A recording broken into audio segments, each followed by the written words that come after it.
Hi, hello, வணக்கம் நண்பா. ஒரு சின்ன விஷயம், ஆனால் ரொம்ப கருத்துள்ள விஷயம். ஒரு நாள் நான் என்னுடைய நண்பன் வீட்டுக்கு சென்றேன்.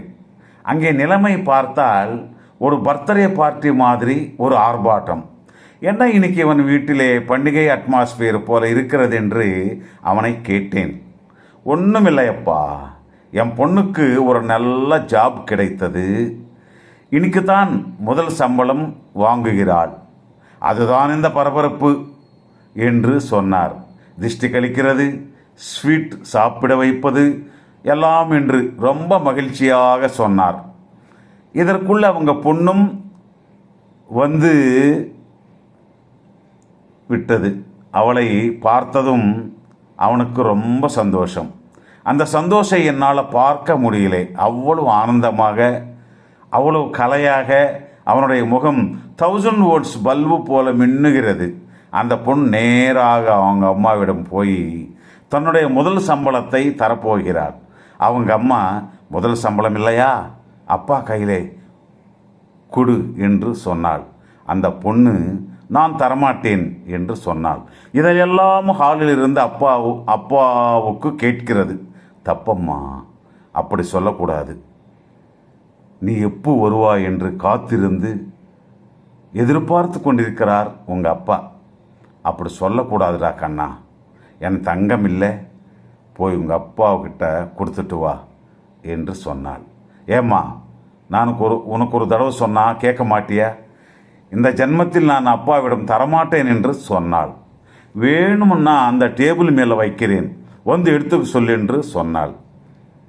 இங்கே நடக்கிறதெல்லாம் கேட்டுக்கிட்டு இருக்கிறார் தந்தை. கண்களிலே லேசாக கண்ணீர் வருகிறது. இதுக்குள்ளே அவள் கன்னத்திலே ஒரு அறை விழுந்த சத்தம், அம்மா என்ற கத்தல். சீ, உனக்கு அப்பா மேலே கௌரவமே இல்லை, அட்லீஸ்ட் அன்பு இல்லானாலும் பரவாயில்லை, விசுவாசம் கூட இல்லை என்று அழுகிறாள் தாய். அப்போ அந்த பொன், அம்மா, எவ்வளோ நேரம் உன் பக்கத்திலிருந்தே யோசனை செய்கிறாய், நான் எதற்காக அப்பாவிடம் தரமாட்டேன் என்று கேட்க மாட்டியா? அம்மா, சின்ன வயசிலிருந்து எங்கள் அப்பா என்னை அப்படியெல்லாம் வளர்த்தார். சின்ன வயசில் ஐஸ்கிரீம்லிருந்து இன்னைக்கு காலையில் ஆஃபீஸ் போவதற்கு ஆட்டோ சார்ஜ் வரைக்கும் எல்லாமே அப்பா கஷ்டத்தினுடைய காசு தான் கொடுத்தார். அப்படி ஒவ்வொரு முறையும் அப்பானுடைய கை மேலே என்னுடைய கை கீழே இருக்கும். அப்படிப்பட்டது இப்போ நான் சம்பாதிக்கிறேன் என்று என்னுடைய சம்பளம் அப்பா கையிலே கொடுத்தால் அப்பா கை கீழே தான் இருக்கும். இல்லையம்மா, என் அப்பானுடைய கை எப்பவுமே மேலே தான் இருக்க வேண்டும் என்று சொல்லி அதனால தான் நான் தரமாட்டேன் என்று சொன்னேன். அதை கேட்ட அப்பா கண்ணீருடன், அம்மா, என் தாயே என்று அழுதபடியே மகளிடம் போவார்.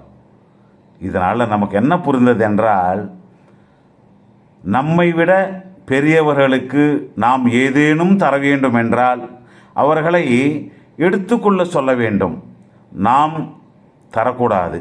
அது மட்டுமல்ல, ஆண்டவனுக்கு நாம் பூஜை செய்யும்போது கூட பூக்களை போடும்போது நாம் கொடுக்குற மாதிரி இல்லாமல் கையை திருப்பாமலே போட வேண்டும். பெரியவங்களுக்கு எப்பவுமே அவங்க கை மேலே இருக்கும்படி பார்த்து கொள்ள வேண்டும். அதுதான் நாம் அவர்களுக்கு கொடுக்கிற கௌரவம் மற்றும் நம்ம சம்பிரதாயம் கூட. கேட்டீர்கள் அல்லவா? மீண்டும் நாளை சந்திப்போம். நன்றி, நன்றி, வணக்கம்.